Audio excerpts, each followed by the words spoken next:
can you come this way? Can you come? Because the microphone doesn't work, so please come this way. So I'll speak softly. I'm not a bite, okay?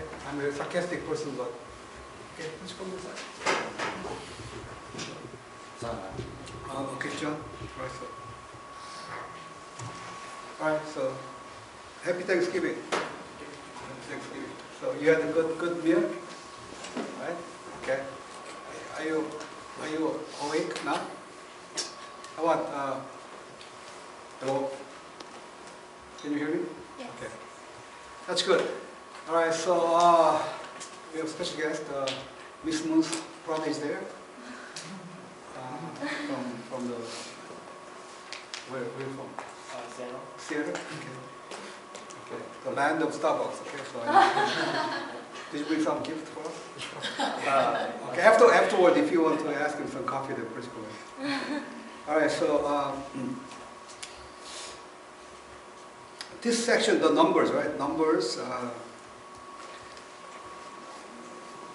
So I'll just give you some.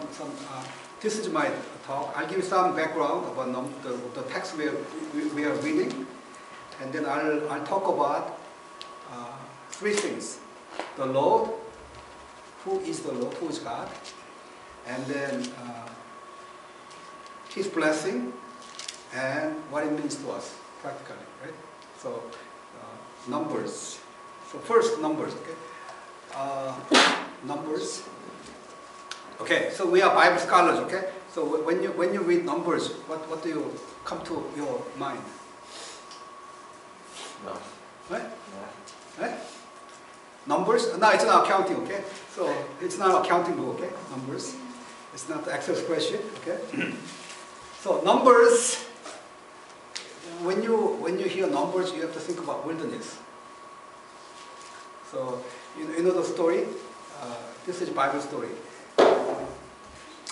The Israelites were in Egypt, and they were slaves of Pharaoh, and then God brought them out to go to the promised land, right? You remember the story, the Moses and you watched the videos, right? Right? At least you didn't read the Bible, but you watched the videos, right?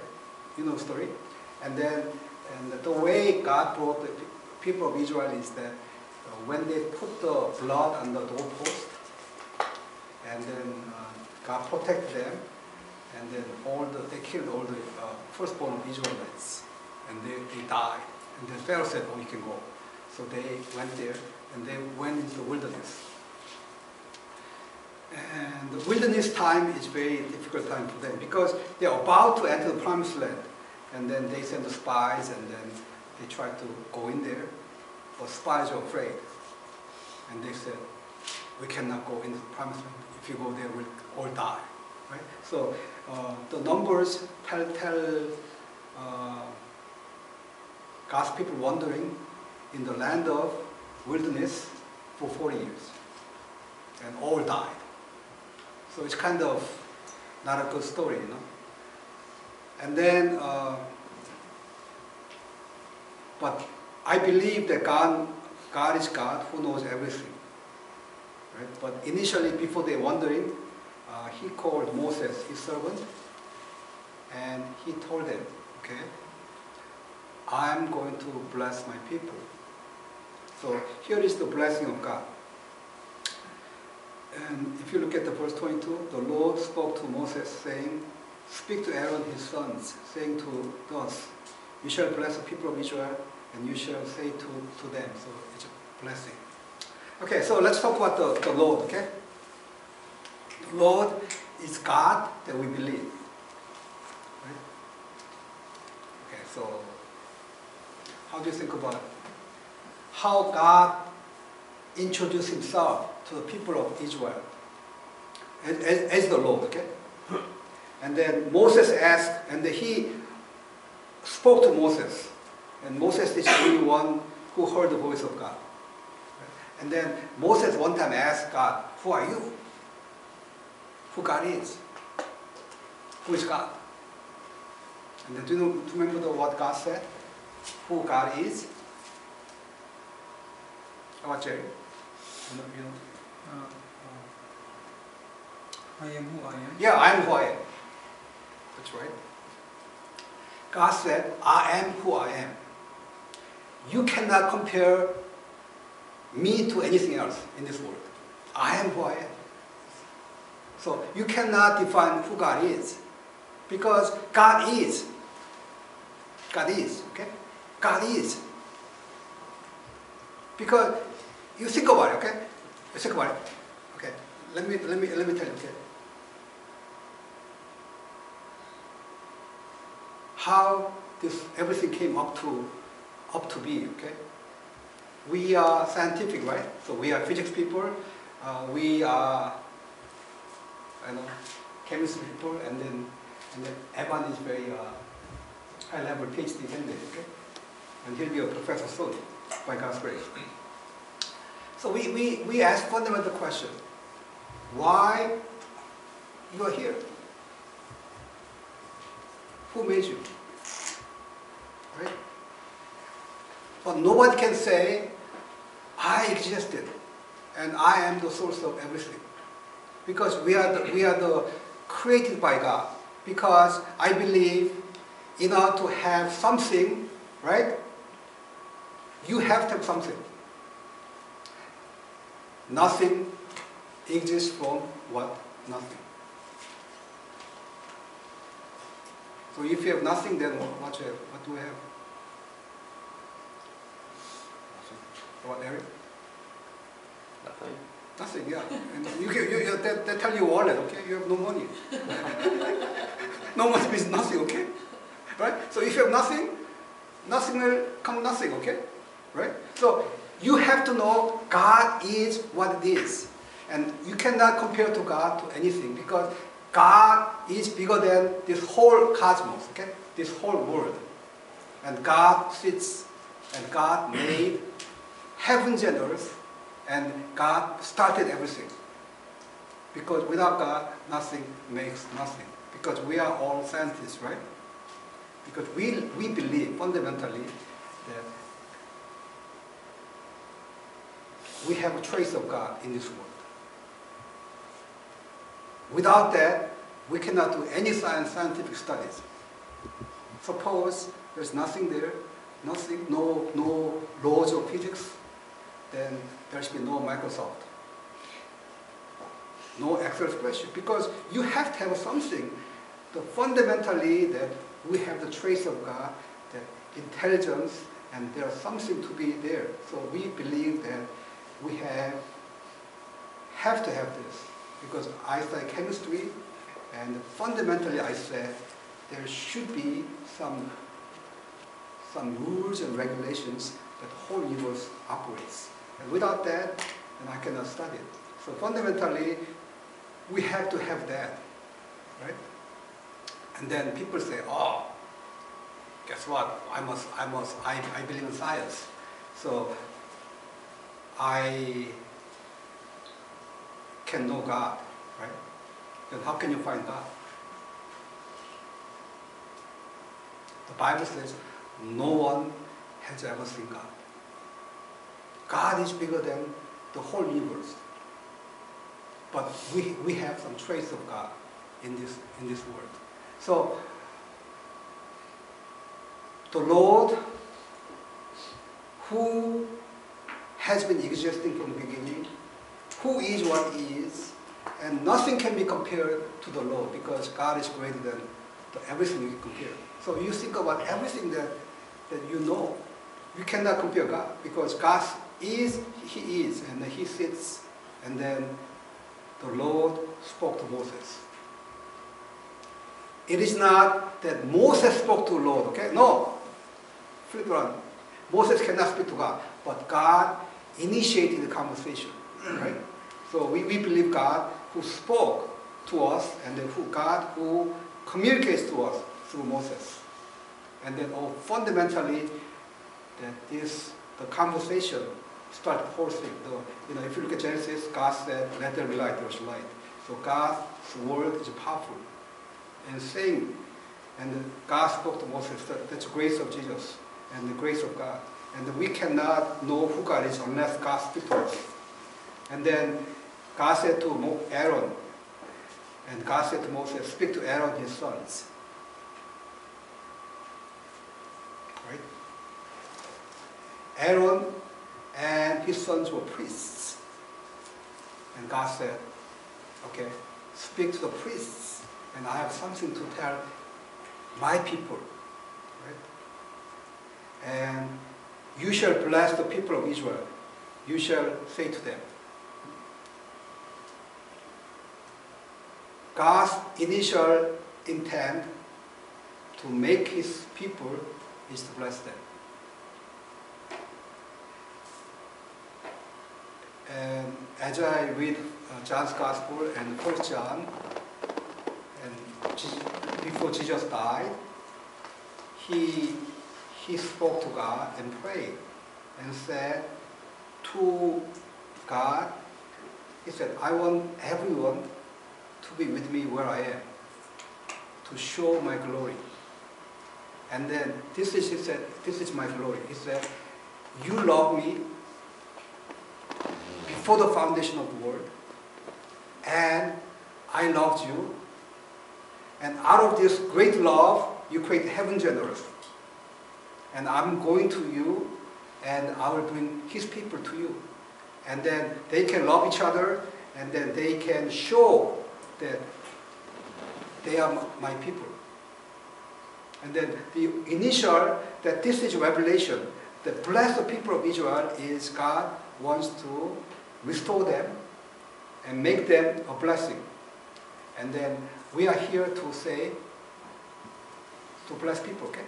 And then this one is God, Jesus' command. Before Jesus died, and then after Jesus rose from the dead, he said, go and preach the good news. And then let's look at the God's blessings. There are 3 blessings, and it all came from the Lord. The Lord bless you and keep you. The Lord make his face shine upon you and be gracious to you. The Lord lift up his countenance upon you and give you peace. Right? So, all the blessings come from God. Because, let me tell you, you did not create the heavens and earth. Right? There's nobody, okay? So, we are not the center, but the Lord said, I'll bless you and then keep you, and then gracious to you and give you peace. So as we read this, and we looked at it last week, and then when I listened to myself, and I did some injustice to this text, so I'm doing again, okay? So, the Lord keep you. The number one is keep you. God does not need anything. We cannot give anything to God because He's self-sufficient. And then He said, I will keep something. So think about it, okay? Suppose you go to Ghana, okay? And then you have a professor job, okay? And then you have 1 bag to carry, and 20 pounds, okay? So what you want to put in there? Okay, Nikhil, you go to India in December, okay? Right? So what I want to put in your bag?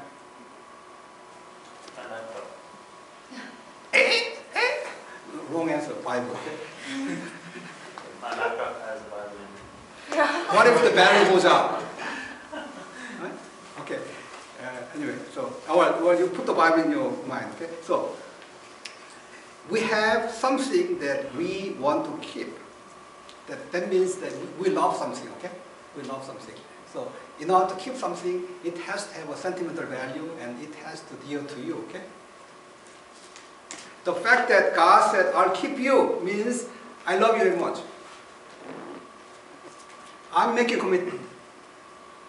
Regardless what you have done, I don't care, you wander wilderness for eternity, I'll keep you.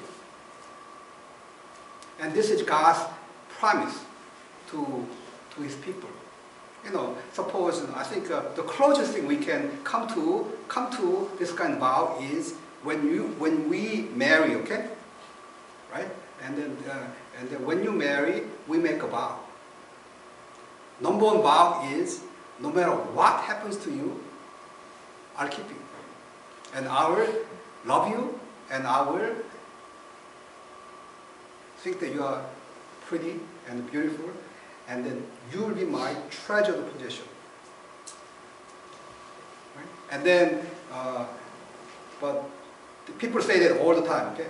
And then every wedding you go there and people say that, and then we understand that. But how well they do is a different story, okay? Statistically, it's not good. In America, about 50%. In Korea, 60% of failure rate.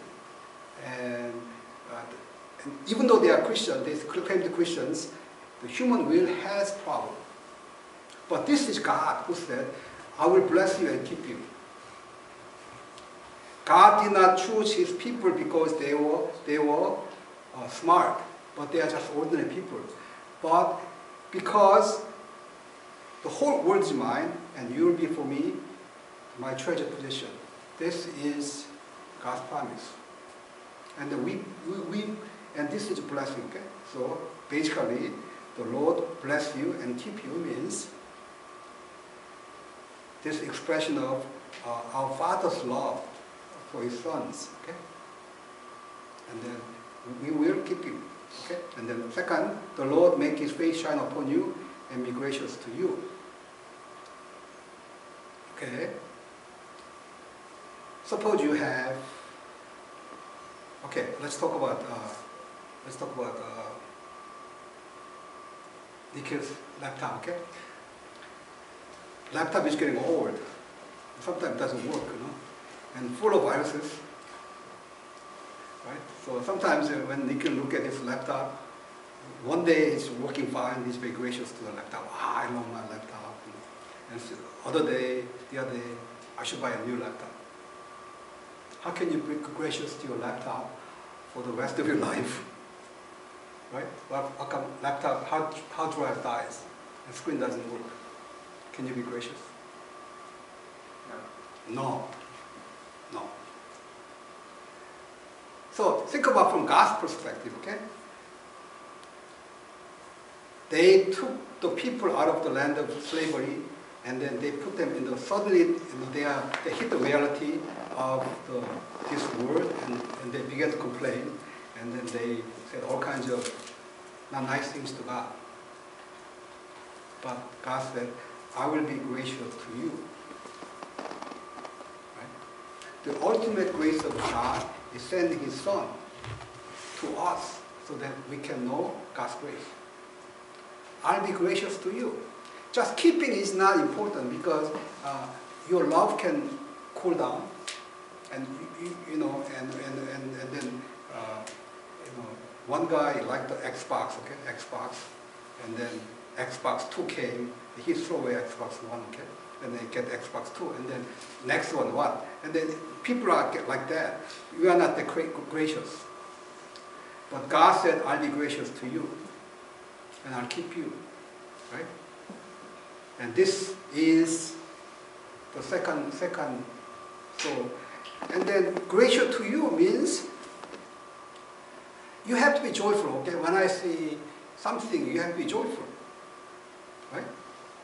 And you have to love something. Okay, and you can be gracious. So I think that's the very second blessing. And then the Lord lift up his countenance upon you and give you peace. So what is peace? When we talk about the peace, we think about the absence of conflicts. But the Bible peace is more profound. The Bible peace is not just absence of conflicts, but it's full of God's love, and then full of God's grace, and everything should work. Right? So it doesn't matter that you do well in school and you graduate with the highest grades and you get a good job. that will not give you peace because some other people have to play well. And then the other people who doesn't have money can come to your house and then shoot you and rob you and then you have no peace. So in order to have peace, everything has to work together.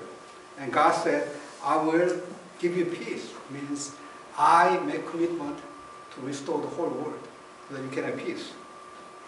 Right?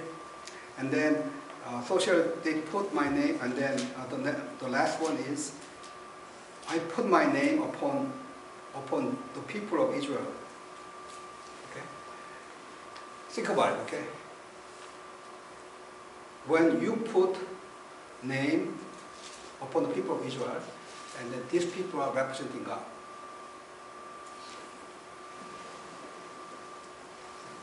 Just putting His name upon the people of Israel, God's reputation has been damaged so many times. But God said, I'll keep you, gracious to you, and give you peace. And this is my commitment. And I will not take my name away from you. That means it's almost like the essence of God is dwelling upon His people. And when essence of God dwells, then you have love, joy, and peace. And that is the test of if God's name is upon you or not. And I'll bless them. Okay? And everyone likes to be blessed. Do you like to be blessed or cursed? Okay? Blessed. Okay. Sure? Okay. So, and let me talk about blessing first. 1 second, okay? So if you read the Bible, okay, especially Deuteronomy, God says very clearly, okay, if you do my way, you'll be blessed. So if you do this, and I'll bless you like this. And this is very powerful, okay? Because you know you are a student, right? If you do your homework, the chance of you getting high grade is high or low?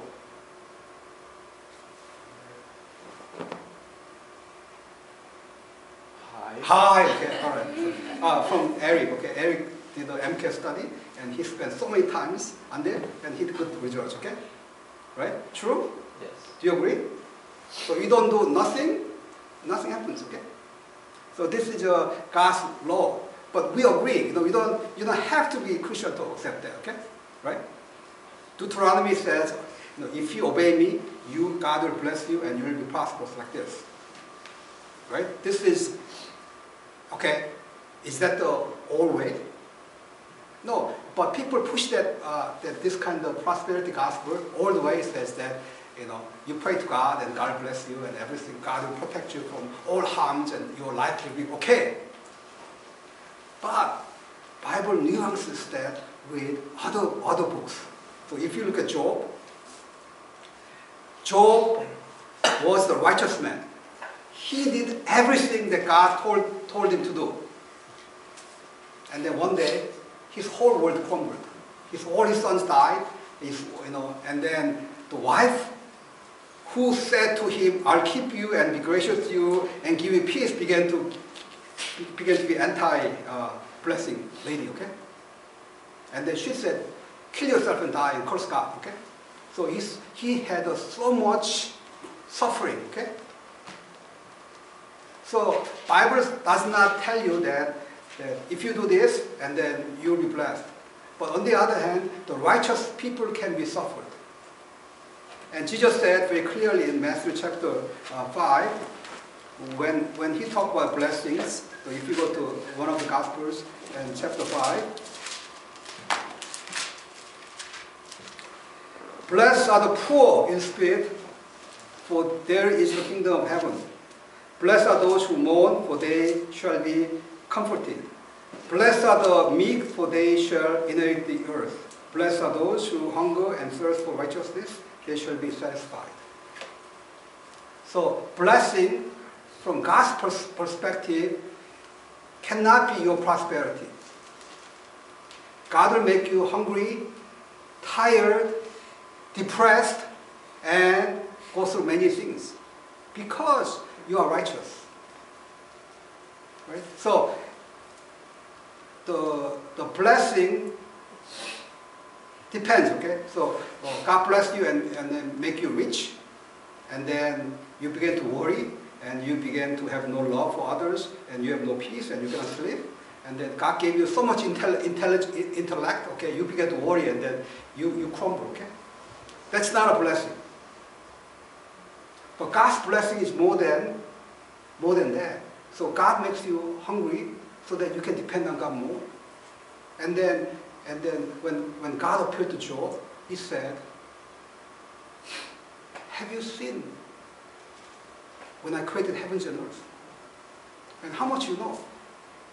And how much you know that we have this constructed blessing, right? But God said, my way of blessing people is different from what you think you are. Your blessing is. And then I will bless you, and then I will make you prosperous when you put the trust in me, my name. And then he began to repent of his sins, and then he had a deep peace of God. Right? So God's blessing is far beyond our understanding, and then his blessing, them, God's people, is different. Right? So I'm not pushing toward the prosperity gospel that you pray this and you go to church this and then you will do this, you'll be blessed. No, that's not true. You go to church, you see all the sinners, you'll have lots of conflicts because you begin to realize that next person is not saved. And then you try to teach the Bible, then you get rejected. And then you deal with lots of proud people, especially scientists, who think that they know everything, and then they believe that, oh, everything should be science, because I cannot believe anything until I put them in my lab and compare it, and then I observe it, I can believe it. But those people are not really scientists, because you cannot put everything in your lab and then compare. Fundamentally, you have to have faith to believe God that there is a fundamental law, and that from their law, we build our life. So I talk to lots of physics people. What is gravity? They have no idea. They have some ideas. But we know that gravity exists. From there, we build. Okay? And then we have to know the minds of God, and we are trying to understand that God. Okay? God said, I'll bless you. Means that your life will be prosperous all the time. No. I'll bless you means you'll have the love of God, that you will keep people that you don't like to keep. And you'll be gracious to people who are not nice to you. And then you will, in that instance, you'll have deep peace because you are attached to the Lord, your God. Right? So let's thank God for God's blessing, because the most blessed person is Jesus. He was righteous, but the wicked people killed him. But he died to keep them and rose from the dead. And then he was gracious to them. And he said, forgive them, they don't know what they are doing. And he said, when you put your trust in me, I will bless you and I'll give you peace. Right? So let's thank God, okay? Because everything comes from the Lord, and fundamentally we want to be blessed by God. Now, God's blessing might be different for you, and and then also this blessing is how we restore the peace of this is that we have God's promise that I'll bless you and keep you and be gracious to you and give you peace. And that's what we need, right?